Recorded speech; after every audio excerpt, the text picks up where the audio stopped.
Hi guys, in this video I'm gonna show you how you can schedule a meeting in Outlook with Teams. So for that I would recommend you to use browser instead of Outlook app because it is much easier to sync your Outlook and Teams together in browser. So firstly we need to search here Microsoft and just open their official site. Click on sign in order to log in your account. Make sure that your Outlook account and Microsoft account should be same, only then that gonna happen.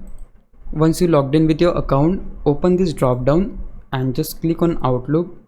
Again here we need to log in with our account, so click on sign in. Once the Outlook is open, we need to head over to home tab. Click on this drop down and choose event. You can just give a title to your meeting. I'll just type test. Now here we need to toggle on this option in order to hold this meeting on Teams. So that's why we have chosen Microsoft over the Outlook app. So make sure it is turned on. Here you can just invite attendees if you like. I'm gonna invite these people, but you can add multiple if you like. Then here you can just fill all of these details according to you, like choosing the date and ending time of your meeting, and you can also enter the description if you like. So as I said, it is up to you.